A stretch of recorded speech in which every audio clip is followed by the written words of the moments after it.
She trusted her like a sister until she betrayed her.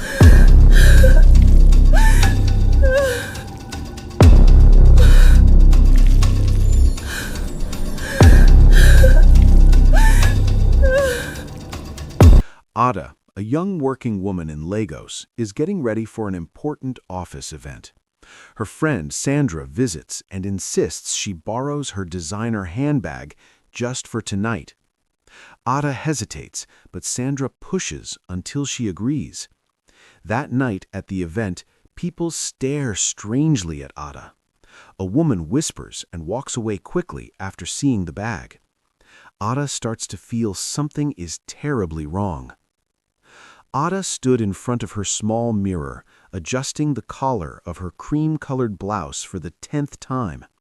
Tonight was the biggest office event of the year, the Lagos Corporate Excellence Dinner, a gathering where CEOs, directors, investors, and powerful figures in the city would attend. For Ada, a junior administrative officer, being invited felt like a door opening into a world she had only watched from a distance. Her hands trembled slightly as she applied her lip gloss. She wanted to look elegant, confident, and ready for new opportunities. But the truth was simple. Her outfit was neat, but not special. Her shoes were old but clean. Her bag was already peeling at the edges. Just as she sighed in frustration, someone knocked loudly. "Ada, open the door! It is me!" Sandra's familiar voice echoed through the hallway. Ada opened the door, and Sandra stepped in dramatically, dressed in bright colors and smelling of expensive perfume. "You are still getting ready. Let me see you," Sandra said, scanning Ada from head to toe. Ada tried to smile. "I'm almost done, but I feel something is missing. I do not want to look too simple." Sandra raised an eyebrow. "Simple? You look like someone going to the office on Monday morning, not to the most important dinner of the year." Ada sighed again, embarrassed. Sandra smiled suddenly. "Do not worry, I brought something for you." She opened her own handbag, reached inside, and carefully brought out a glossy black designer bag with a gold emblem on the front. It sparkled under the room light. Ada froze. "Sandra, that's expensive. I know this one. It's from that luxury store on Admiralty Road." "Yes, it is original," Sandra replied proudly, "and you will carry it tonight." Ada stepped back immediately. No, I cannot. What if something happens to it? What if I stain it, or scratch it, or—" Sandra closed the distance between them. "Ada, listen to me. Tonight matters. You work hard, but people in this city judge what they see first. This bag will make them take you seriously. You are not buying it, you're only borrowing it for tonight." Ada still looked unsure. "Sandra, I do not want trouble." Sandra let out a breath, placed both hands on Ada's shoulders, and said quietly, "Take it. Trust me." After a long pause, Ada nodded slowly. "Okay, I will borrow it, only for tonight." Sandra smiled victoriously. "Good. Now get ready so you don't miss anything." Later that evening, Ada stepped out of the taxi in front of the Victoria Island Convention Center. Bright lights, long gowns, expensive fragrances, and powerful people filled the entire venue. She tightened her grip on the borrowed bag and inhaled deeply. Inside the hall, conversation stopped for a moment when she walked in. People turned. Some stared directly at the bag before looking away quickly. Ada tried to smile, but confusion washed over her. Why were they staring like that? As she moved further in, a woman in a red dress saw the bag in Ada's hand and instantly gasped. She whispered something to the man beside her and hurriedly walked away, almost stumbling over her shoes. Ada's heart began to race. Another woman looked at her, eyes widening with something between fear and disbelief, as if Ada was holding something dangerous instead of a handbag. Ada's throat tightened. "What is wrong with this bag?" she whispered to herself. She had only borrowed it, just for tonight, but something was terribly, terribly wrong. Ada woke up the next morning with a heavy feeling in her chest. She barely slept.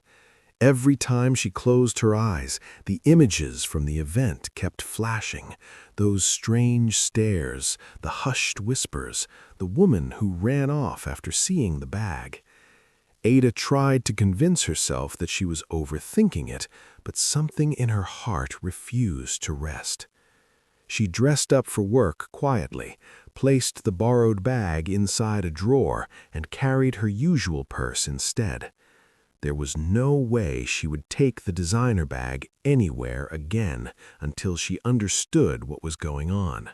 When she arrived at her office in Ikoyi, she expected the usual warm greetings. Her colleagues were always friendly. They normally waved, smiled, or asked about her night. But today was different. The moment she entered the lobby, two co-workers who were chatting suddenly went silent. They both looked at her in a strange, uncomfortable way, then slowly walked off as if they did not want to be near her. Ada blinked. Maybe they were just busy. But when she entered the main office floor, the same thing happened again. People she worked with every day acted differently. One even shifted his chair away when she passed. Another woman greeted her with a forced smile and then quickly looked away, refusing to hold eye contact. Ada swallowed hard. Something was definitely wrong. She sat at her desk and checked her phone. There were no new messages. Normally, her friend from HR, Kemi, sent her a good morning text. Nothing today. Ada opened her group chats. Conversations were going on between everyone except her. It was as if they were all talking behind her back. With shaking fingers, she opened her social media. One notification caught her eye. Michael Okoro is no longer following you. Ada froze. Michael was her team lead, someone she admired deeply, someone who always looked out for her career progress. He never acted petty. He never behaved strange. Why would he suddenly unfollow her without a word? She checked again to be sure. Yes, it was true. He unfollowed her. Her heart pounded. This could not be a coincidence. Slowly, fear crept back into her mind, just like last night at the event. All the attention, the whispers, the panic in people's eyes. Were they reacting to her or to the bag? By noon, Ada was too anxious to stay in the office. She took an early break, stepped outside, and immediately dialed Sandra's number. Sandra picked up after the third ring. "Ada, good morning. How are you?" Ada did not smile. "Ada, something strange is happening." "What do you mean?" Sandra asked quickly, her voice suddenly tight. "People are acting weird around me. They stared at me strangely at the event yesterday, and even today at work." Ada inhaled shakily. "Ada, I want to return the bag." There was silence on the other end. "Ada, did you hear me?" Ada pressed. I heard you," Sandra finally replied, but she sounded nervous, too nervous. "I am bringing the bag to you. Please meet me at home." Sandra interrupted sharply. "No, Ada, wait. Do not bring it yet." Ada frowned. "Why not?" Sandra hesitated. Just hold on to it for a few days." "Hold on to it?" Ada repeated, confused. "Sandra, why are you acting like this? I told you something is wrong. I want to return it." Sandra's voice dropped lower. "Ada, please, I cannot take it back right now. Just keep it for a few days. I will explain later." "Explain what?" Ada stood frozen, shocked by her friend's sudden fear, her trembling voice, her refusal to take back her own bag. She ended the call slowly, her mind spinning. If Sandra was scared to take back her own bag, then something was truly, deeply wrong, and Ada was now caught in the middle of it. Ada stood in the center of her small living room, holding the borrowed designer bag with both hands. She had been staring at it for several minutes, too afraid to even open it. Her heart felt heavy, her chest tight, and her mind restless. The strange stares at the event, her colleagues' sudden distance, Michael's unfollow, and now Sandra's strange reaction, everything pointed back to the same object. This bag. She placed it gently on the table, as if it could break or explode. For a long moment, she only looked at it, breathing slowly, trying to calm the rising fear inside her. Finally, she whispered to herself, "I will check it. I must know why everyone is acting like this." Ada unzipped the main compartment and emptied it carefully onto the table. Tissue paper, lip gloss, a small perfume, a compact mirror. Nothing unusual. She checked the side pocket. Empty. She checked the inner flap. Also empty. She almost sighed in relief. But as she was putting the items back, something caught her eye. A thin line, almost invisible, running along the base of the bag internally. It looked too straight, too clean to be part of the normal design. Ada frowned and touched it lightly. It felt like a zipper, but the designer must have hidden it beneath the leather lining. She pushed her finger carefully, and the lining shifted slightly. Her heart skipped. A hidden pocket. Her breath grew shallow as she slowly slid her fingers along the line. Yes, there was definitely a tiny zipper hidden so well that no one would notice unless they were searching for it. Ada hesitated. Her body felt cold, her palms sweaty. She knew that whatever was inside this secret pocket would change everything. She pulled the zipper open. Inside was a slim, tightly folded envelope. Ada froze. This bag belonged to Sandra. Why would she hide something like this so carefully? Slowly, her trembling fingers removed the envelope. It felt heavy, filled with papers. She sat down, laid it on her lap, and opened it. The first thing she saw were photos. Not casual photos. They looked like surveillance pictures, taken from a distance, clear but unposed. The man in the images appeared in different locations, entering his office, stepping out of a black SUV, walking into an expensive hotel on Victoria Island, talking to someone in a lobby. Ada's eyes widened. She knew this man. Everyone in Lagos knew him. Chief Lawrence Okafor, one of the wealthiest business magnates in the state, owner of several hotels and major companies, a man who rarely appeared in public without cameras following him. Why were photos of him hidden inside Sandra's bag? Ada's hands shook as she picked up the documents beneath the photos.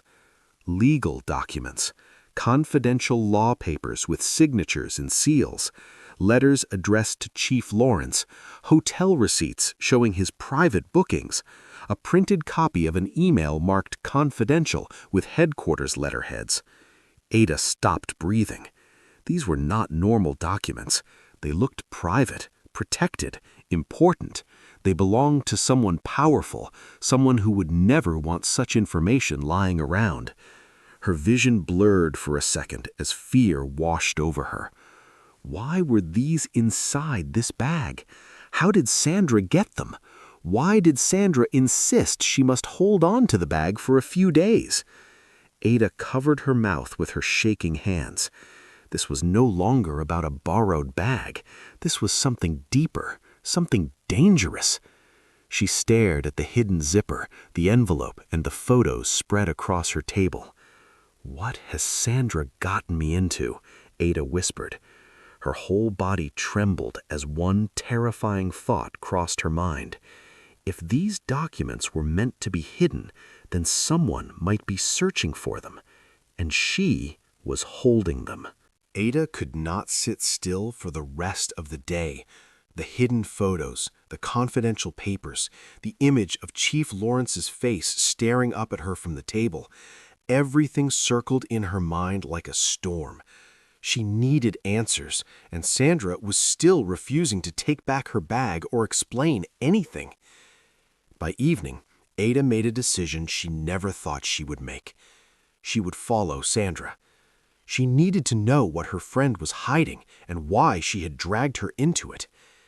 When Sandra texted that she was busy and could not come over, Ada became even more suspicious.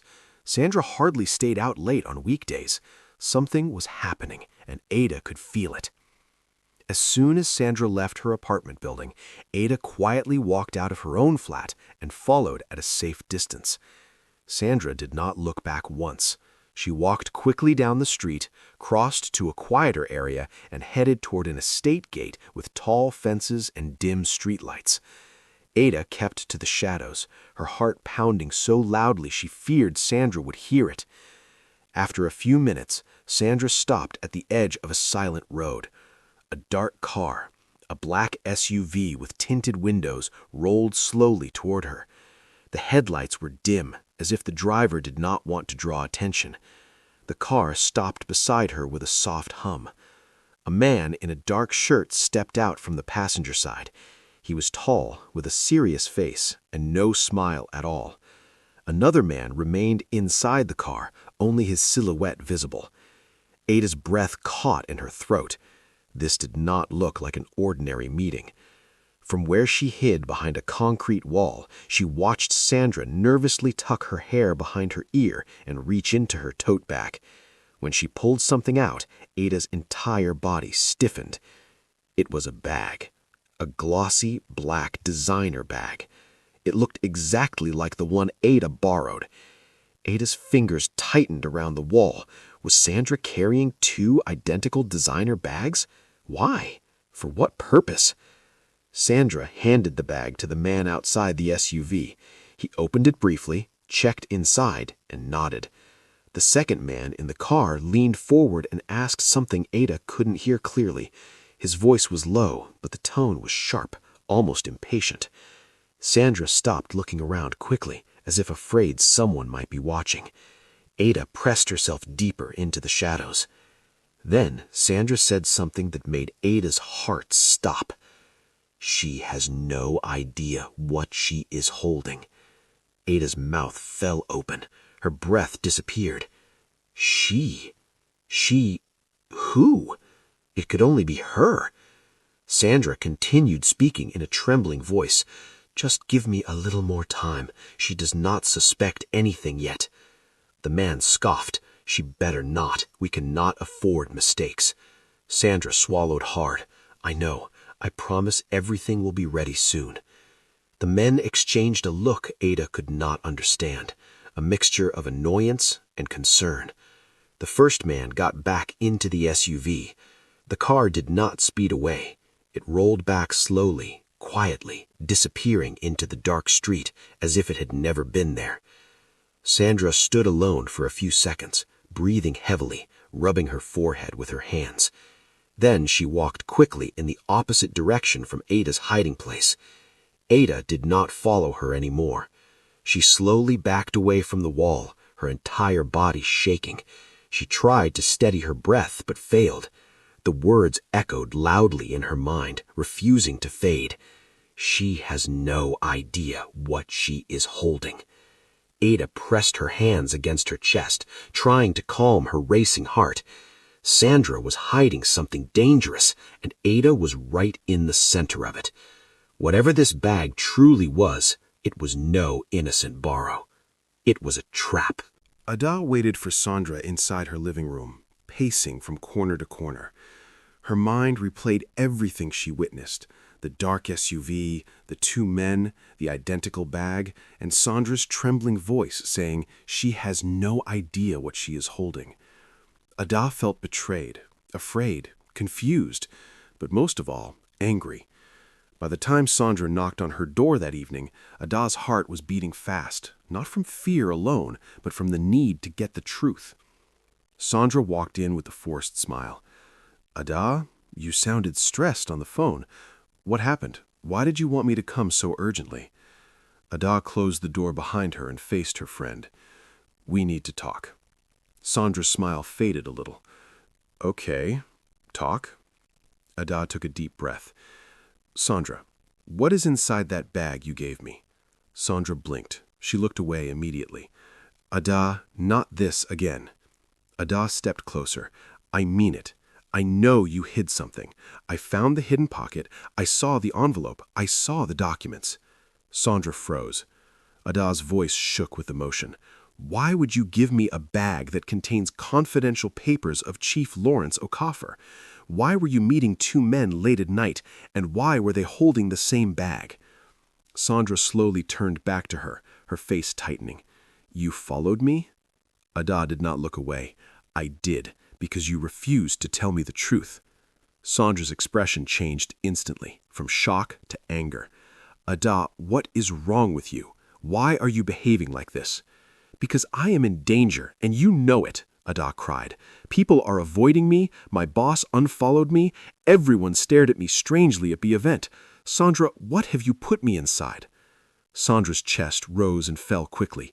You are overreacting. Nothing is happening. You are lying, Ada whispered. Sandra's jaw tightened. Ada, listen. I helped you. I wanted you to look good for your event. Is that your reward? Snooping into my things and following me around like a child? Ada shook her head painfully. If you had nothing to hide, you would have taken the bag back the first time I tried to return it. Sandra looked away for a long time, her eyes shining with anger and something else Ada couldn't identify. Then she turned sharply and spoke in a cold voice Ada had never heard from her before. Let me warn you, stop asking me questions.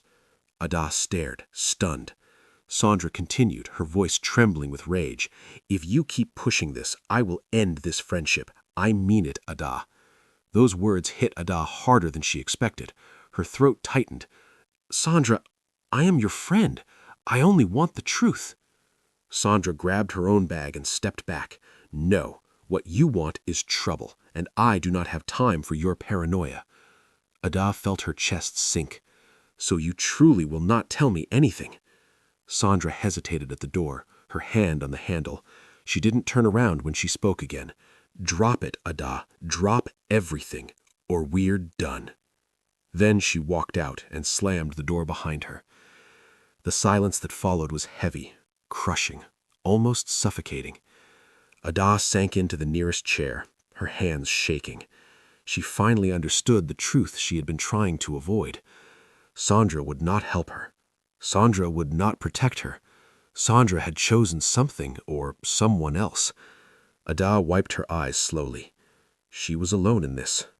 Completely alone. That night, Ada sat on the edge of her bed, hugging her pillow while her mind raced with fear and confusion. Sandra had stormed out hours ago, leaving Ada with more questions than answers. The room felt small, the air heavy, and every sound outside made her flinch. She was still thinking about the hidden documents when her neighbor's television volume suddenly increased through the thin apartment wall. At first, Ada ignored it, but then she heard two words that froze her blood. Breaking news. Her heart jumped. She rushed to her own television, grabbed the remote and switched it on. The screen lit up instantly, showing the logo of a national news station. A serious-looking news anchor appeared, her expression tense. Good evening. We bring you a developing story concerning a major business scandal involving one of Lagos's most influential businessmen, Chief Lawrence Okafor. Ada's mouth slowly fell open. The anchor continued. According to early reports, investigators are pursuing confidential information linked to a large-scale financial misconduct case. Ada leaned closer, breathless. Her palms grew cold. Images of Chief Lawrence appeared on the screen, the same man whose photos she found hidden in the bag, the same face she stared at shocked earlier that day. The anchor spoke again. Sources say investigators are searching for a missing item believed to contain key evidence connected to the scandal. Authorities have not revealed the exact nature of this item, but they confirm it was last seen in the possession of someone close to the chief. Ada's mouth twisted painfully. A missing item. Evidence. something connected to someone close to Chief Lawrence. The news continued. The chief's legal team insists the documents were stolen and may have fallen into the wrong hands. Authorities believe the item is still within Lagos. Anyone with information is urged to come forward immediately. Ada covered her mouth with both hands. Her heart pounded wildly as her mind pieced everything together. The hidden pocket, the envelope of confidential papers, the hotel receipts, the photos of Chief Lawrence, the secret meeting Sandra had with two men, and Sandra saying she has no idea what she is holding. Now the news mentioning a missing evidence item. Ada felt her entire body go cold. Her voice trembled as she whispered to herself, "No, it cannot be. It cannot be." But deep inside she already knew. The bag. The bag she borrowed. The bag Sandra refused to take back. The bag containing the documents she discovered. It must be the missing evidence the investigators were looking for. Ada pressed her fingers against her forehead, trying to steady her breathing. "Sandra, what have you done?" she whispered shakily. If the documents inside the bag were truly part of a national investigation, if powerful people were searching desperately for them, if the men Sandra met belonged to a group involved, then Ada was not only in danger, she was now holding something people were willing to chase, hide, steal, and possibly do worse to protect. Her heart drummed louder than the news report. She could no longer hear the anchor's voice. The room began to spin slightly as she stood up. She had wanted answers from Sandra, but now she needed answers for her own survival. The borrowed bag was no longer just a fashion accessory. It was evidence. Evidence people could kill for. And she was holding it. The night in Ada's apartment stretched endlessly, thick with shadows and tension. She lay in bed, eyes wide open, staring at the ceiling. Every creak from the building, every hum of a distant generator sounded like a warning. Her thoughts refused to quiet down. Sandra, the hidden documents, the men in the dark SUV, and the breaking news, it all collided in her mind like a storm she could not escape. Her phone buzzed again. Ada's heart jumped as she grabbed it, but when she unlocked the screen, there was nothing. No call, no message. She frowned, a chill crawling down her spine. Again, the phone vibrated. Her thumb hovered over it. This time she answered, whispering, "Hello?" Silence. The line went dead before she could hear anything. Ada's chest tightened. Someone was watching her. She could feel it. Every shadow seemed to shift. Every corner of the room seemed darker than before. She pulled the blanket tightly around her shoulders, trying to convince herself it was just her imagination. But deep down, she knew it was not. Then, at precisely 1:13 a.m., there was a soft, deliberate knock on her door. A single knock, slow and heavy, repeated 3 times. Ada's body froze. Her hands tightened around the blanket, and her eyes darted toward the door. She crept toward it, barefoot, heart hammering like a drum. "Who's there?" she called, her voice barely above a whisper. Silence. Ada peeked through the small peephole, expecting to see a shadowed figure or someone waiting. Nothing. The hallway was empty. Her pulse raced. "No one's there," she murmured to herself, but the hair on the back of her neck stood on end. She stepped back from the door and turned on the small night lamp beside her bed. The dim light barely illuminated the room. Ada's mind raced through every possibility. Could it be the men from the dark car? Sandra? Or someone else entirely drawn by the documents hidden inside the bag? She swallowed hard. Every instinct screamed at her to lock the door, to barricade herself in the room. Ada returned to her bed, but she could not lie down. Her hands trembled, and she kept glancing toward the door. She tried to convince herself that it was just a prank, maybe some neighbor playing a joke, or her imagination running wild after the news and the shock of discovering Sandra's secret. Hours passed like minutes. Each tick of the clock sounded deafening in the silent apartment. Ada's phone buzzed again. She looked at it. Another missed call. No name, no message, just the vibration on her desk. Her throat went dry. She felt trapped in her own home. Suddenly, a shadow flickered across her window. Ada froze. Her eyes darted toward the silhouette, heart racing. The street outside was empty. No cars, no pedestrians. Yet she could not shake the feeling that someone was out there, waiting, watching, calculating. Ada's mind spun. She thought about the bag on the chair, innocently placed in the corner. Could that bag, just a simple accessory, be the reason someone was targeting her tonight? The documents, Sandra's strange behavior, the men in the dark SUV, and the breaking news, it all collided in her mind like a storm she could not escape. By the time the first light of dawn began to filter through the curtains, Ada had not slept a single moment. Her eyes were red, her hands clammy, her mind exhausted but alert. She knew one thing for certain. She could trust no one, not even her closest friends. The bag had turned her ordinary life into a night of terror, and now she had to find a way to survive the attention it brought her. The next morning, Ada arrived at her office in Victoria Island, still exhausted from the sleepless night. Her eyes were heavy, and every shadow seemed sharper than usual. She tried to focus on her work, but the events of the previous night haunted her.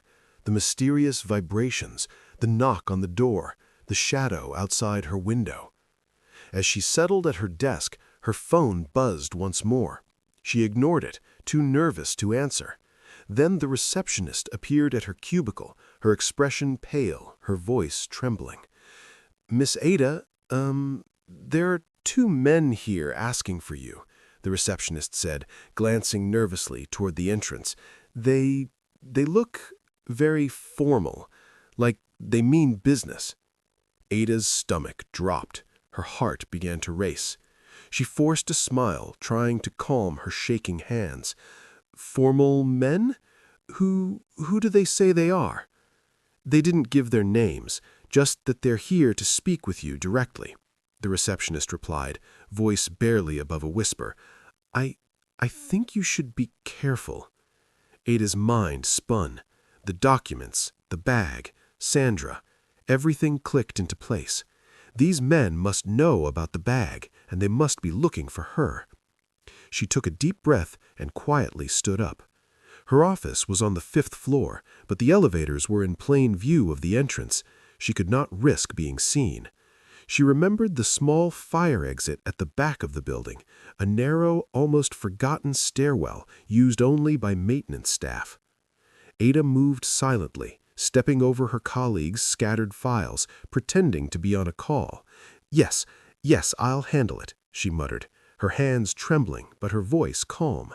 Then, with careful precision, she slipped into the back stairwell.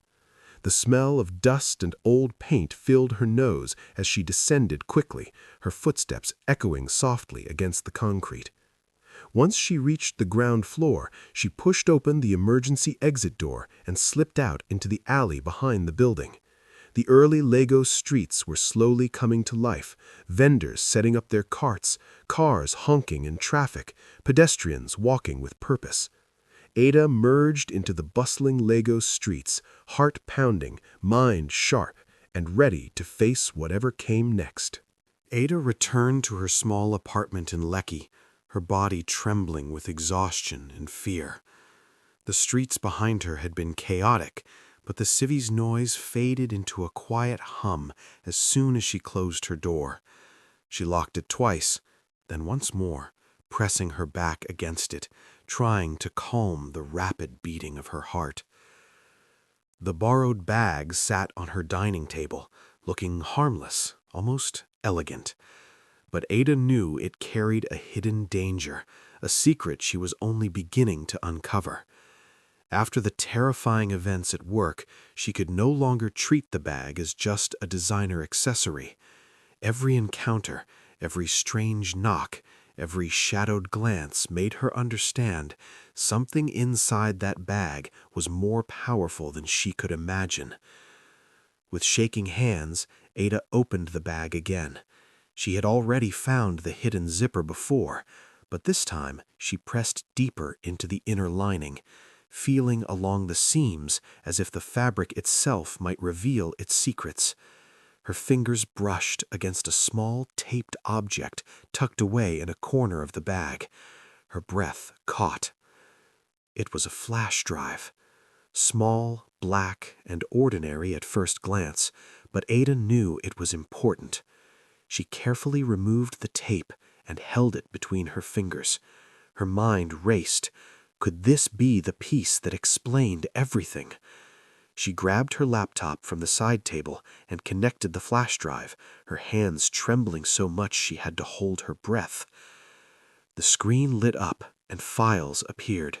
Folders labeled with dates, names, and codes that seemed to correspond with business transactions she had only half understood from the news. Ada clicked on the first file, a video recording. Her eyes widened. It was Sandra meeting with the same two men Ada had seen in the dark car. The camera was stationary, capturing everything. Sandra handed over envelopes, whispered instructions, and smiled in a way that made Ada's stomach twist. She recognized the bag, the same one she had borrowed, the same one that had been her only protection and her only danger.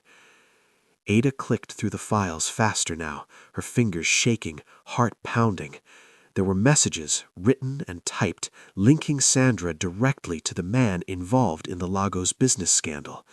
Documents showing transfers, hotel reservations, coded emails, everything tied Sandra to schemes that had shaken the city. She could hardly breathe. This was bigger than she had imagined. Sandra, her friend for years, the one she had trusted completely, was at the center of a dangerous web, a web that had already begun to threaten Ada. Every late-night knock, every vibration on her phone, every shadow outside her window suddenly made sense. Ada leaned back in her chair, her mind racing. How deep did this go? How many people were involved? And most importantly, how long had Sandra been hiding this double life from her? The betrayal cut deep, sharper than any fear. It wasn't just that Sandra had put Ada in danger. She had done it knowingly, secretly, using their friendship as a shield. Her fingers hovered over the next file. Another video, another set of messages. The more she saw, the more she realized the stakes. Sandra had friends in powerful places, men who could ruin careers, influence investigations, and erase evidence with a single phone call. Ada's heart pounded, and her hands shook so violently she almost dropped the laptop. But with fear came clarity. She knew she could no longer sit idle. She could no longer trust anyone, and she could no longer ignore the danger the bag represented. The evidence inside it could destroy Sandra, or it could destroy Ada if it fell into the wrong hands. Ada took a deep breath, wiped the sweat from her forehead, and whispered to herself, "I need to understand everything before it's too late." Ada sat alone in her apartment in Lekki, the glow of her laptop illuminating her worried face. Her fingers hovered over the keyboard, frozen, as the revelations from the flash drive replayed endlessly in her mind. Sandra, the friend she had trusted for years, was not just hiding secrets. She was entangled in a dangerous web, one that now reached directly toward Ada. The quiet of the evening was interrupted by a vibration from her phone. Her heart jumped. Another unknown caller? Another suspicious notification?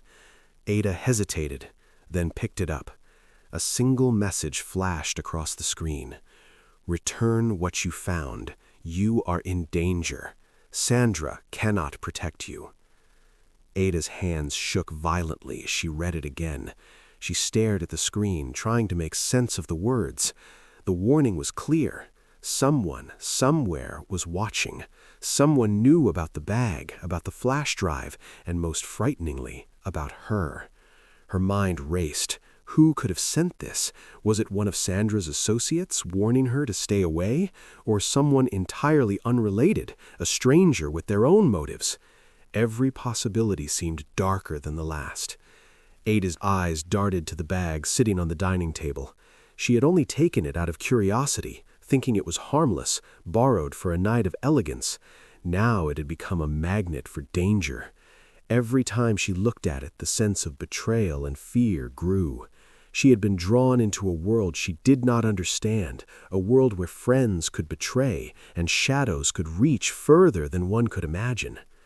The message had not given her time or guidance, just a stark warning. Return what you found. But where? To whom?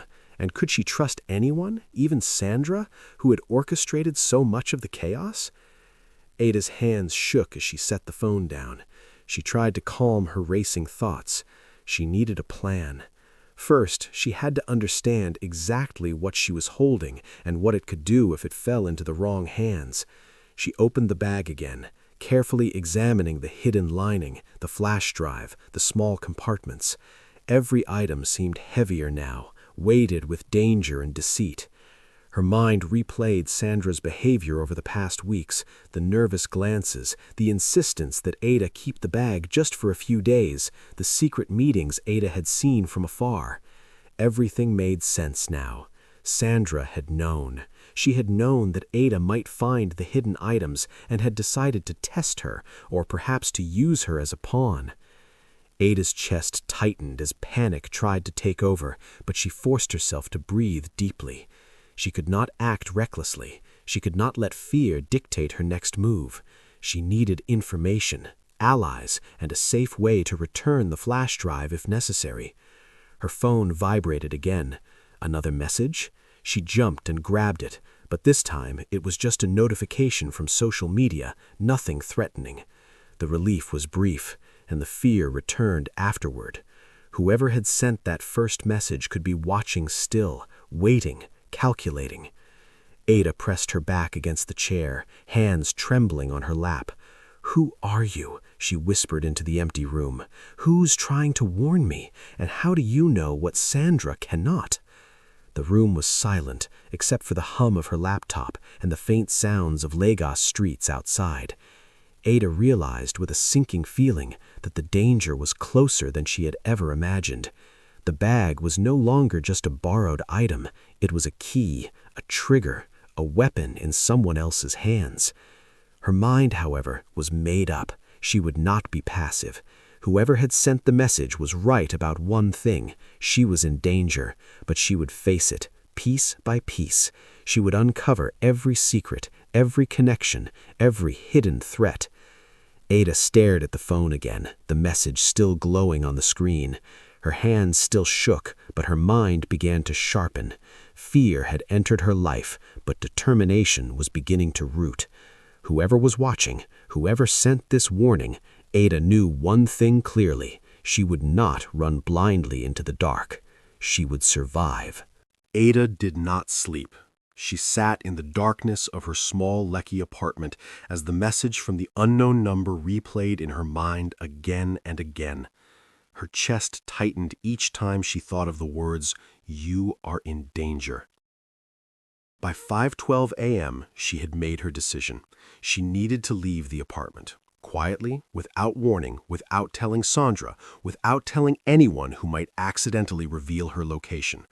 Her hands trembled as she packed a small overnight bag. Clothes, charger, documents, and, most importantly, the designer handbag and the flash drive. Ada wrapped the flash drive in a scarf, then pushed it deep inside the handbag before zipping the bag shut. She stared at it for a long time. That bag had brought fear into her life, and yet she could not let it out of her sight. It felt like the key to everything: the scandal, the danger, Sandra's lies, the unknown messages. Before stepping out of the door, Ada paused, listening. Lagos was still half asleep, the streets quiet. She switched off all the lights, grabbed her keys, and slipped out. Her steps were soft, careful. She didn't call a taxi directly outside her home. Instead, she walked down the street, stopping only when she reached a busier junction. Only then did she call a ride. Her voice cracked when she told the driver, "Please take me to Surulere." She was going to her cousin Ifeoma's place. Ifeoma was older, calm and trustworthy. Most importantly, she lived in a quiet area where no one would think to look for Ada. When Ada reached Ifeoma's house, she knocked quickly and stepped back, her eyes scanning the street. Ifeoma opened the door almost immediately, wearing a wrapper and a bonnet, confusion filling her eyes. "Ada, why are you here this early? Are you okay?" Ada forced a smile, though her hands were shaking badly. "Please, can I stay here for a few days? I just need space." Ifeoma didn't argue. She simply stepped aside and let Ada enter. Inside the guest room, Ada closed the door and finally exhaled. She placed the designer handbag under the bed, then unzipped a throw pillow and pushed the bag and the flash drive deep inside the pillowcase. She fluffed the pillow again until it looked completely normal. No one would ever imagine evidence of a citywide scandal was hidden inside something so ordinary. Ada locked the door, sat on the bed, and let the stillness settle around her. Until her phone vibrated violently. Once, twice, 3 times. She picked it up. Sandra. Again. A string of missed calls appeared on the screen, 12 missed calls in the last hour. Then the voice notes began to flood her phone. "Ada, please pick up. We need to talk. Why are you acting strange? This is not funny. Answer me. Ada, please, please call me back." As the hours passed, Sandra's voice changed. At first she sounded irritated, then worried, then desperate, then almost frightened. Ada listened to one of the later voice notes. Sandra's voice shook. "Ada, I beg you, just tell me where you are. It's important. You don't understand what you're holding. Please." Ada felt cold. Sandra was right. She didn't understand everything yet, but she understood enough to know she could no longer trust her. She turned off her phone and slid it under her pillow. In the silence of the small room, Ada finally whispered to herself, "I need to stay hidden, and I need to stay alive." By the time Ada woke up the next morning at Ifeoma's house, her body felt heavy, as though fear itself had wrapped around her like a blanket.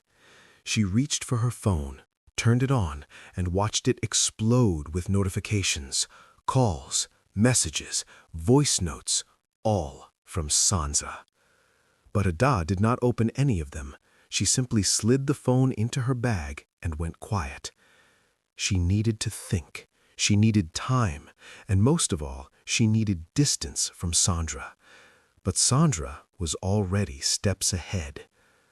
Around noon, Ada's phone vibrated again. This time, it was a message from a colleague. "Ada, where are you? Sandra is at the office shouting your name. She is crying. Something is wrong. People are recording everything." Ada's blood ran cold. She sat up immediately. "What?" she whispered. Her colleague sent a video. Ada tapped it with trembling fingers. The video opened, and she saw chaos. Her office reception filled with people, phones raised, some whispering, some laughing nervously. And in the middle of it all, Sandra. Her makeup was smudged, her hair scattered, tears streaming down her face. Her voice was loud, shaky, and dramatic. She was shouting Ada's name over and over. "Where is Ada? Someone should call her. She has my bag. She took my bag." Ada froze. Sandra pointed at the security guard.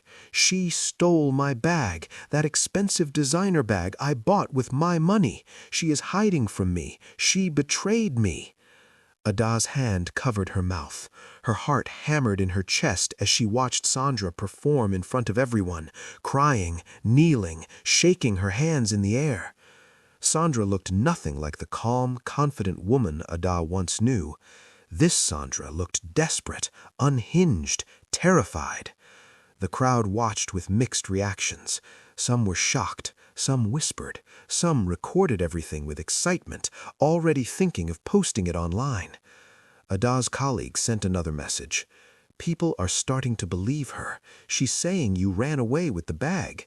Ada, this looks very bad." Ada's breath came in sharp, panicked gasps. Sandra was flipping the story. She was painting Ada as the thief. She was turning herself into the victim. She was making sure the world saw Ada as the problem before anyone could see the truth. This was not a misunderstanding. It was a calculated move. Ifeoma walked into the room and saw Ada shaking. What happened? Ada handed her the phone. Ifeoma watched the video silently. When it ended, she lowered the phone with a slow, heavy exhale. "She is setting you up," Ifeoma said calmly. "This is not random. She's covering her tracks. She wants to destroy your image before you expose her." Ada felt her stomach twist. The realization hit her hard. Sandra wasn't simply panicking. Sandra was preparing for a bigger attack. The tears in Sandra's eyes, the screams, the dramatic accusations, they were not for Ada. They were for the cameras, for social media, for the investigators, for the world. By nightfall, the video would spread. People would choose sides. Sandra would look like a hurting friend. Ada would look like a thief running away with a designer bag. Ada pressed her palms to her face. The walls of danger around her were closing in.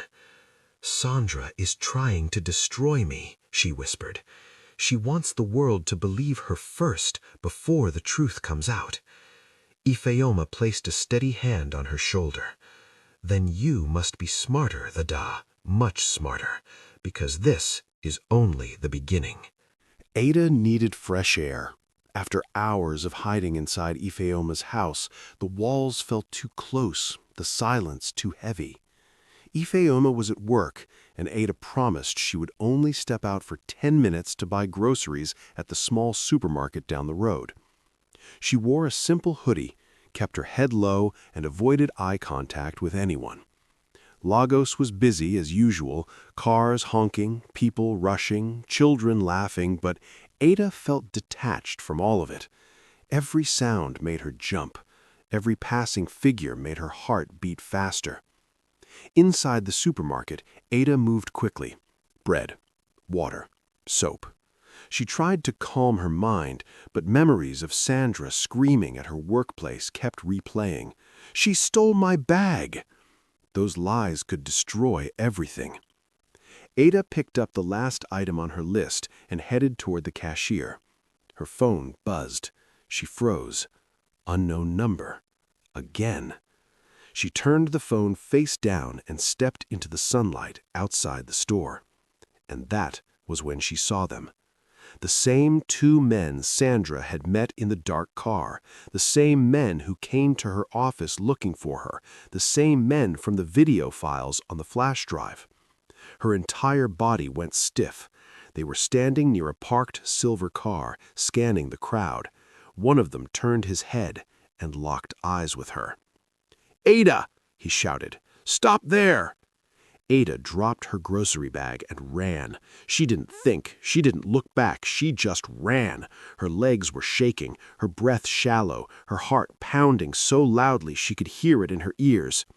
The men followed. Their footsteps were heavy, fast, determined. Ada turned into a narrow walkway beside a pharmacy, almost slipping. She gasped as she reached the end. It was a dead end. Her pulse spiked, her chest tightened. She heard their approaching footsteps. Closer, closer. Then, behind her, a voice. "Ada, over here!" She spun around. A tall young man stood by a car, the door open. His face was calm, but urgent. "Get inside, now," he said. "You're my sister. I've been waiting for you." Ada didn't know him. She didn't know if she should trust him, but the footsteps behind her were getting louder. She made a choice. She ran toward him and slipped into the front seat. He immediately closed the door and leaned across her, pressing the horn twice, short, sharp beeps. Then he shouted at the men approaching, "Stop chasing my sister! Is something wrong with both of you?" The men hesitated. They looked unsure, thrown off balance by his confidence. And in that hesitation, he drove off. Fast, too fast. The entire street blurred as they sped away. Ada clutched the seat, breathing hard. For a long moment, he said nothing. Then he glanced at her gently. "You're safe now," he said. "My name is Emeka." Ada's voice was barely a whisper. "Why did you help me?" Emeka kept his eyes on the road. "I saw your face. You looked terrified. And those men, they've been hanging around this area for days. Something told me you needed help." Ada closed her eyes as relief washed over her in waves. This stranger, this complete stranger, had saved her from being caught. But as the car turned onto a quieter street, Ada felt the weight of reality settle again. If the men had found her once, they would find her again, and the danger was far from over. Emeka did not slow the car until they reached a quieter side street in Surulere, far from the supermarket and the men who had chased Ada. The engine hummed softly as he finally pulled over beside a row of quiet residential buildings. Ada's breathing was still uneven, her pulse refusing to calm. She kept glancing at the mirrors, half expecting the silver car to appear behind them. "We're safe here," Emeka said gently. "They didn't follow us." Ada nodded, but her fingers still trembled. She held them together tightly, as if she could stop the shaking by force. Emeka leaned back in his seat and looked at her properly for the first time. "Those men," he said slowly, "I've seen them before." Ada's eyes widened. "Where?"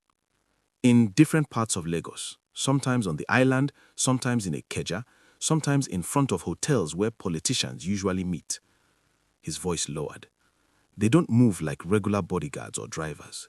They move like men who work for someone powerful, someone who doesn't like questions." The words made Ada's stomach twist painfully. She already knew the answer, but she forced herself to ask, "Do you know who they work for?" Emeka shook his head. "No names, but they are connected to people with money, influence, and secrets. The kind of people who make problems disappear. Or people." Ada turned her face away, suddenly feeling cold. She thought of the flash drive hidden inside Ifeoma's pillowcase.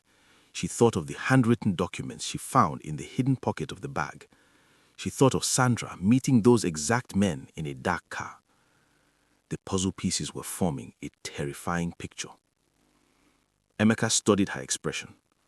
"Why were they after you?" Ada hesitated. She could not tell him everything, not yet. But she owed him the truth about the danger she was in. "I borrowed a bag from my friend, a simple designer bag for an office event. I didn't know there was anything inside." Emeka frowned. Ada continued, her voice shaking. "Inside the bag, there were documents and a flash drive. They belonged to someone important, someone involved in a scandal." Emeka looked straight ahead, jaw tightening. "That explains the men." Ada nodded weakly. She had expected him to question her more aggressively or to doubt her story, but instead, Emeka was calm, too calm, like someone who had seen such things before. Then he asked the question she had avoided for days. "Ada, your friend who gave you the bag, do you think she is part of this?" Ada swallowed hard. Her mind replayed every moment. Sandra's nervousness, her constant calls, her emotional breakdown at the office, her lies, her late-night meetings, her voice notes that became desperate by the hour. Had Sandra willingly gotten involved? Was she working with these men? Or? Ada closed her eyes as the thought struck her like a blow. Or was Sandra trapped too, used by powerful people, forced into a situation she could not escape? Her voice broke slightly. "I don't know anymore." Emeka's tone softened. "Sometimes people look guilty because they are scared, and sometimes they look scared because they know something terrible is coming." Ada looked at him, confused. "Which one do you think Sandra is?" Emeka sighed deeply. "I think," he said slowly, "that if those men are involved, then nothing is as simple as it looks." Ada turned her face toward the window, watching cars pass slowly on the quiet street. Her thoughts were heavy, tangled, and painful. For the first time, she realized this truth. Sandra might not just be dangerous, she might also be in danger. The cafe Emeka chose was not loud or crowded. It was tucked inside the top floor of Azure Towers, a glass building that reflected the city lights like jewels. The place smelled of vanilla steam, quiet jazz played from hidden speakers, and the chairs were soft enough to make anyone relax. But Ada did not relax. Her fingers kept tapping the marble table. Her eyes drifted to the door every few seconds. She felt like shadows were watching her, even here, surrounded by perfume, cappuccinos, and rich-looking customers. Emeka sat across from her, calm, almost too calm. "Ada," he said gently, "before we talk about the flash drive, you need to understand who I really am." She blinked. "What do you mean, who you really are? Emeka, you're a mechanic." He chuckled quietly and leaned forward. "Ada, I'm not just a mechanic. That's only the part of my life I let people see." Ada's heart skipped. "I work in cybersecurity, high level, off the radar. I fix engines with my hands, but I hunt digital criminals with my mind." Ada stared. "Cybersecurity? As in hacking?" "Ethical hacking," he corrected. "I track people who hide their crimes behind computers, fraud networks, blackmail rings, data thieves, people like the ones after you." Ada swallowed hard. "So you can decode the flash drive?" "Not just decode," he said. "I can break its security without triggering traps. And Ada, trust me, whoever created that flash drive added traps." Her breath caught. "What kind of traps?" "Ones meant to fry a computer, ones that send your exact location to dangerous people, ones that erase all evidence if you click the wrong file." Ada felt a wave of cold wash down her spine. "So you're saying someone wanted to hide something, something big?" "Something dangerous enough that chasing you through the city is worth the risk," Emeka said, voice low. "Ada, whoever came after you at that party, they won't stop." Ada pressed her palm to her forehead, fighting the urge to cry. "But why me? I don't even know what's inside the drive. I was just—" She paused, remembering. The moment she picked up the flash drive from the bathroom counter, the argument between two men she overheard, the fear in one man's voice. "Wrong place, wrong time," Emeka finished softly. Ada nodded. Emeka reached into his jacket and brought out a slim black device, something like a portable decoder. "We have to open the files through this. That way it can't track us. But Ada," he paused serious, "before we even decode it, there's something I already discovered." She froze. "What?" He leaned forward, his expression tightening. "The flash drive is not just an ordinary one. It belonged to someone powerful, someone connected to a scandal that could shake the city." Ada's eyes widened. "Who?" Emeka opened his mouth to answer. But the cafe door swung open violently. A man stepped in. Tall, dark jacket, no expression, and his eyes locked on Ada instantly. Her blood turned to ice. Emeka whispered without moving his lips, "Ada, don't look at him again. He's not here for coffee." Ada's hands trembled as she watched Emeka's fingers fly over the sleek device. The portable decoder hummed softly, blue lights blinking rhythmically as if it had a heartbeat of its own. The cafe had gone silent for her, and she felt as though she were floating above the polished tables, the soft music fading into a low, ominous hum. "Ready?" Emeka asked, eyes serious. "Once we open this, there's no going back.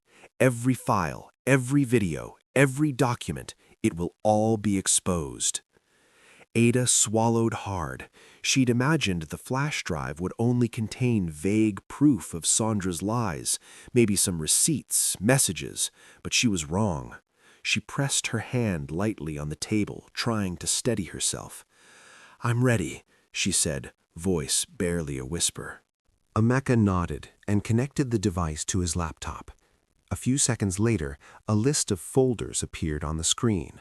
One was labeled simply Private, another Transfers, and a third, blinking slightly, Videos. He started with the Private folder. Photos of Sandra began to appear, all of them showing her meeting a man in business suits at high-end restaurants, luxury hotels, and private offices. At first, Ada thought it might be harmless, but the next images made her stomach turn.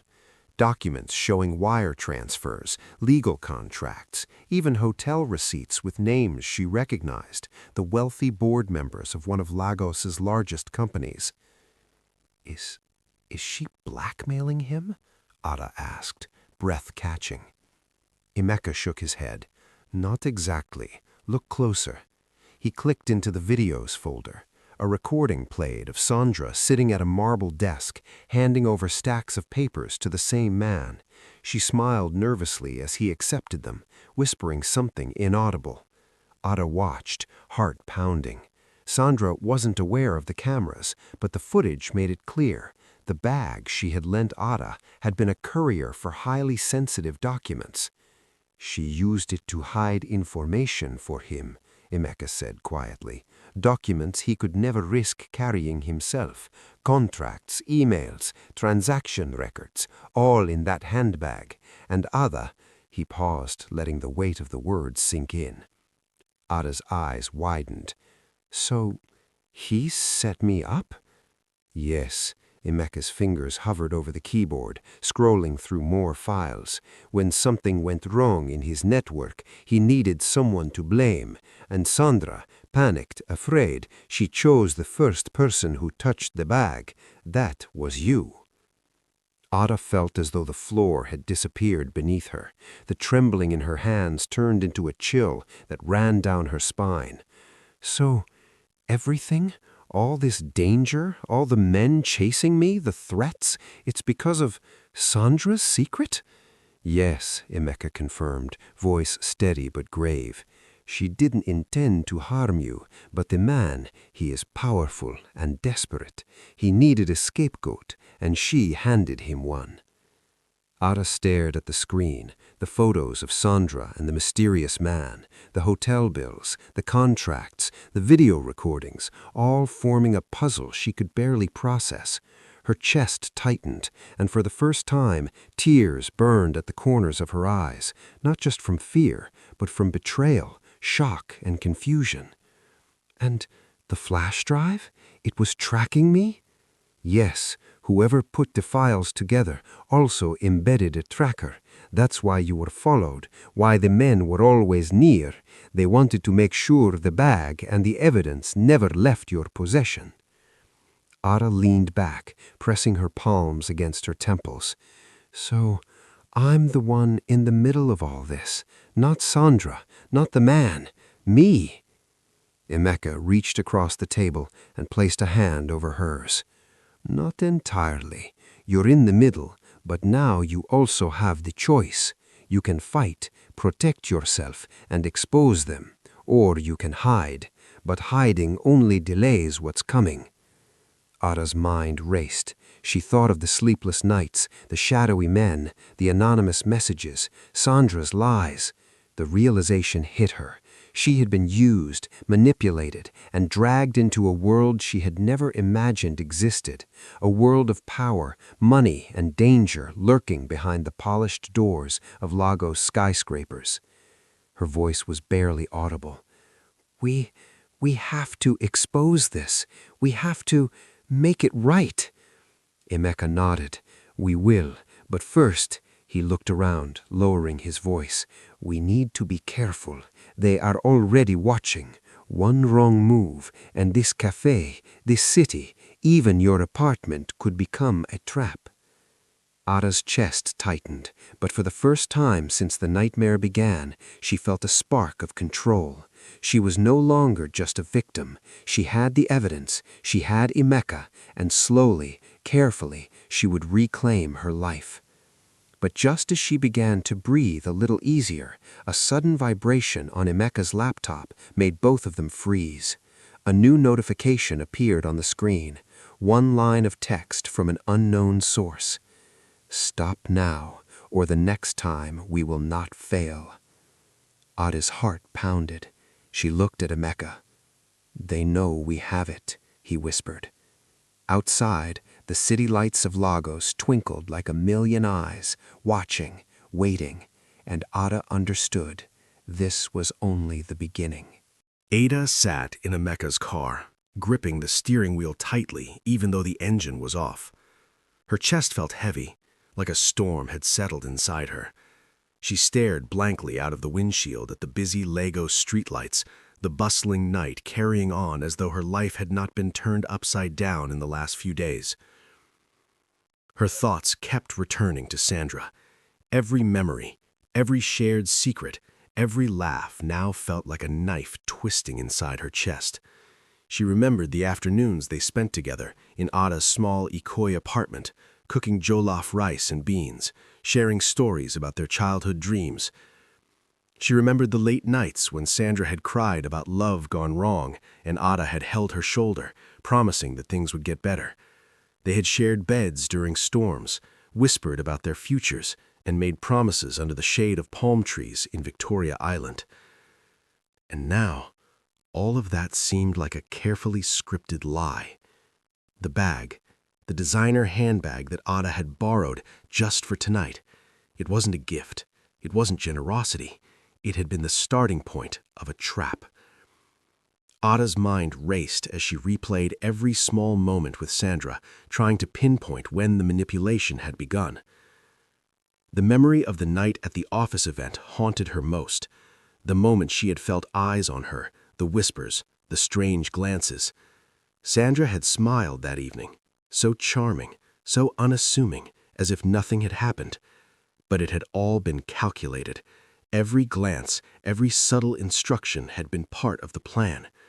Ada's stomach churned as she realized that Sandra had known the risk the moment she handed over that bag. She had planted the seed of chaos in Ada's life intentionally. Her mind flashed to the flash drive, the files, the videos, everything linking Sandra to the powerful man. And then she remembered Emeka's words. When things went wrong, Sandra had chosen her, chosen Ada, not just to cover her own tracks, but to take the fall for a scandal that could ruin lives. And all the while, Sandra had continued acting like a friend, as though they were inseparable, as though Ada had been the sister she had promised she would always protect. Tears prickled the corners of Ada's eyes. The betrayal cut deeper than the fear she had felt running from the men, dodging threats, or hiding in her cousin Ifeoma's apartment. Fear was temporary, but this deliberate long-term manipulation was something else entirely. It was intimate, personal, devastating. She felt anger rising, a white-hot fire she had never known. It wasn't just for the danger, the sleepless nights, or the endless paranoia. It was for the trust she had given freely, for the memories she had believed were real, for the sisterhood that had been nothing more than a carefully constructed lie. Ada clenched her fists, her nails digging into her palms. She thought of Sandra's face, the warmth in her eyes, the laughter that had now become the soundtrack of her betrayal. She felt nausea, then a sudden clarity. Sandra had orchestrated everything from the moment she offered the bag. It wasn't opportunistic. It had been planned, calculated, and executed with precision. Every meeting with the men, every sly smile, every insistence that Ada keep the bag just for tonight had been a thread in a web designed to ensnare her. Her hands trembled, and she pressed them against her face, taking a shaky breath. The realization left her hollow but resolute.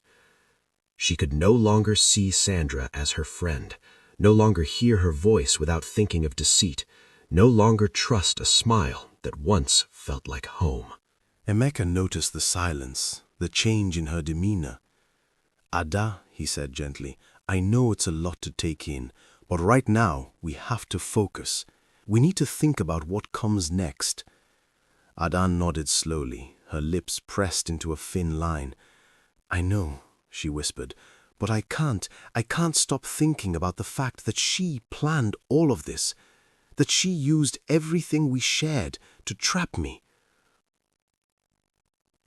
Emeka reached over, placing a steady hand on her shoulder. That's why you have me, and that's why we'll fix this, together. Ada exhaled slowly, a mixture of grief and determination swirling inside her. The city lights glimmered outside, casting a faint glow on her face. She realized something crucial.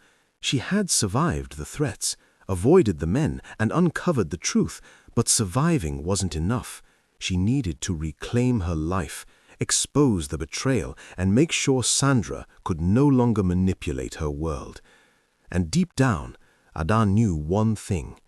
Lagos was a city of lights, of opportunity, and of danger, and she would not be a shadow lurking in its corners any longer. She straightened in her seat, eyes hardening with resolution. Sandra had set the trap, yes, but Ada would decide the next move.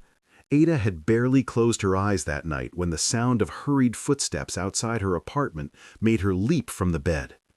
Her heart pounded like a drum in her chest. She had thought the worst was behind her after hiding at Ifeoma's house and decoding the flash drive with Emeka. But Lagos had a way of reminding her that danger never slept. Peering through the blinds, she saw two shadowy figures moving cautiously across the dimly lit street. They paused, their faces hidden under caps, but the way they scanned the area made her stomach twist with dread. These were the same men, the ones who had been following her, the ones who had been connected to the powerful man Sandra had been involved with. Ada's mind raced. She had to move. Grabbing the flash drive and the handbag, she slipped silently out the back door, careful not to alert anyone. She darted down narrow alleys, dodged piles of trash and stray dogs, and finally ducked behind a parked car to catch her breath. Every breath she took felt like it could betray her. Her phone buzzed violently in her pocket. It was Sandra. The message was simple, desperate, and shaking with fear. "Ada, please, you don't understand what is happening. Please don't let them kill me." Ada's fingers trembled as she held the phone. Her chest ached with conflicting emotions. She had just discovered Sandra's betrayal, uncovered the truth behind the flash drive, and learned how carefully Sandra had manipulated her life. And yet here was Sandra pleading for help as though she were the victim. The city lights reflected off the screen as Ada read the message again. Part of her screamed to ignore it, to block Sandra forever and focus on protecting herself. After all, Ada had barely escaped their last encounter.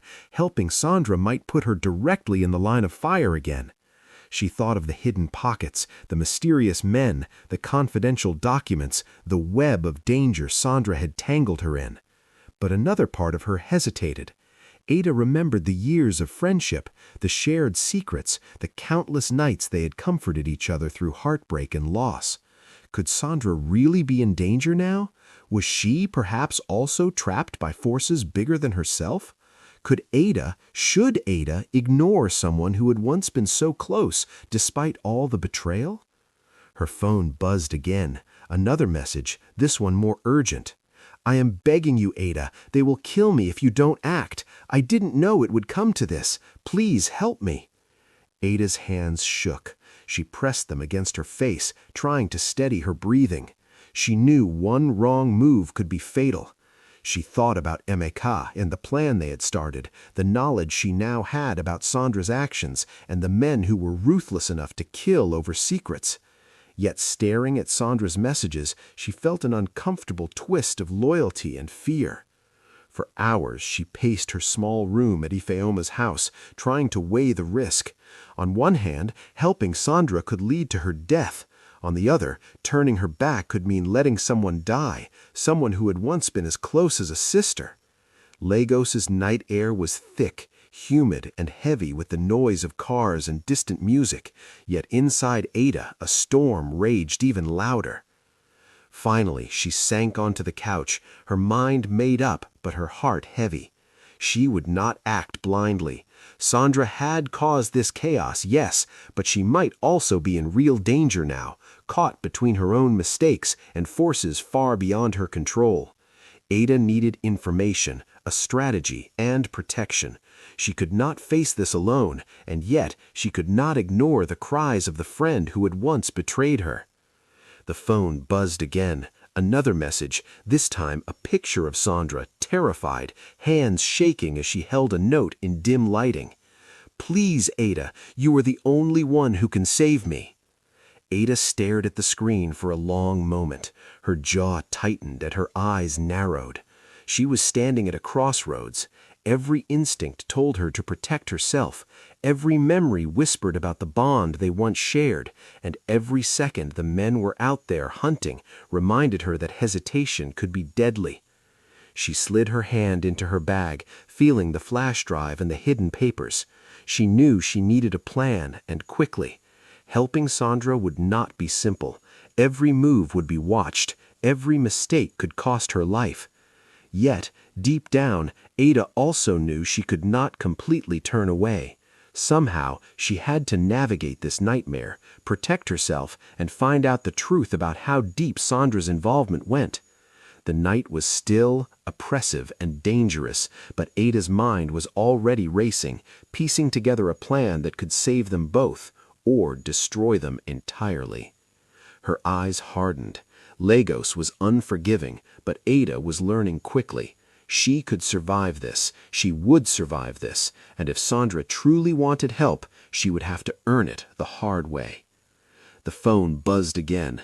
Ada ignored it this time. She had decisions to make, and time was running out.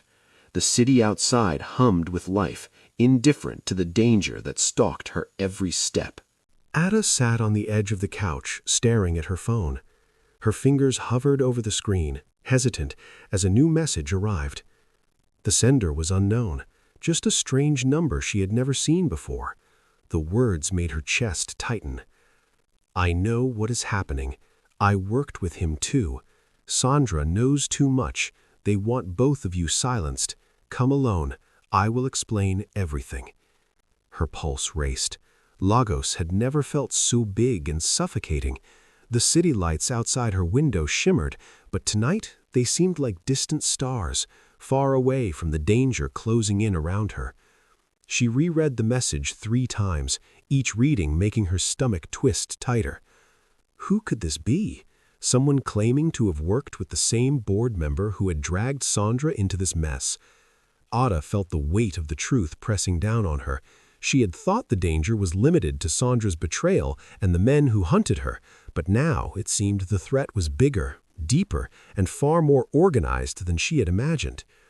She considered refusing. She could stay at Ifeoma's, hide and wait this out, but she knew she couldn't. Every message, every movement, every shadow in Lagos hinted at an unseen enemy. The only way to understand what was really happening, and perhaps to save Sandra, was to meet this mysterious ally. Ada texted back carefully. "Where?" A few seconds later, the reply came. "Behind the old warehouse on Ikoyi Road, 9 p.m., come alone. No phone calls, no one follows." She reread it, her hands shaking. Ikoyi was a familiar area, but deserted at night, with narrow alleys and warehouses that had long been abandoned. Meeting someone here could be a trap, or her only chance to survive. Her mind raced through worst-case scenarios, the men from before, Sandra's unpredictable involvement, the board members' power. Yet a small spark of resolve flared inside her. She had to know the truth. The flash drive, the hidden pockets, the documents, all of it had led to this moment. Ada glanced at the handbag and the flash drive lying safely tucked in her pillowcase. Everything she had discovered was dangerous, but it was also her shield. She would need it tonight. The hours dragged slowly. Ada kept her apartment dimly lit, curtains drawn tight. She avoided making noise, her ears straining at every sound. When the clock finally neared 8:30 p.m., she packed lightly, the handbag, the flash drive, a few essentials, and her phone, though she promised herself she wouldn't answer or send another message until she returned. Walking through Lagos streets at night, she felt the familiar mix of anxiety and determination. Cars honked in the distance, neon lights flickered in the humidity, and vendors were already packing up for the night. Each step toward the warehouse seemed heavier than the last. She imagined the men, lurking, waiting. She imagined Sandra, terrified, perhaps already caught in a trap. Finally, the warehouse appeared, looming in the shadows, paint peeling, windows cracked, and the iron gates slightly rusted. Ada paused at the entrance, listening. Silence. The street was empty. No cars, no voices, just the faint hum of electricity from a nearby lamp. She stepped inside cautiously. The air was thick, smelling faintly of dust and oil. Shadows stretched across the concrete floor, long and sinister. Then, from behind a stack of crates, a figure emerged. A woman, tall and calm, with sharp eyes that seemed to miss nothing. She wore a simple blouse and skirt, but there was an authority in her presence that made Ada's heart skip a beat. "You came," the woman said, softly but with a voice that carried certainty. "Yes," Ada whispered, her voice barely audible. "You said you know what's happening?" The woman nodded. "Yes, and it's worse than you imagine. Sandra is not the only one in danger. The board member, he will stop at nothing. He needs both of you gone because you know too much. I have been watching, waiting for the right moment to guide you. That moment is now." Ada's pulse raced. Every instinct screamed at her to run, to hide, but she knew she couldn't, not when the answers and possibly her life were right here in front of her. "Tell me everything," she said, voice steady despite the fear gripping her. The woman smiled faintly, unreadable, then stepped closer. "Time is short. Listen carefully, and remember, every choice you make from now on could be the difference between life and death." The shadows of the warehouse deepened around them as the night pressed closer. Ada felt the weight of what was coming. This was no longer just a borrowed bag, no longer just a friend's betrayal. Lagos itself seemed to hold its breath as secrets, lies, and danger converged in one dark, silent place. Ada stepped carefully onto the cracked concrete floor of the warehouse. The street outside had been eerily silent, and now inside, the air was thick with dust and the faint scent of oil. Her heart pounded in her chest as she held the handbag and flash drive tightly, as if they could protect her from whatever awaited. The warehouse was almost empty, only shadows stretching along the walls, long and distorted in the faint moonlight seeping through the cracked windows. Ada's footsteps echoed loudly, betraying every ounce of caution she tried to maintain. Each creak of the wooden floorboards beneath her felt amplified, like a warning. She glanced around.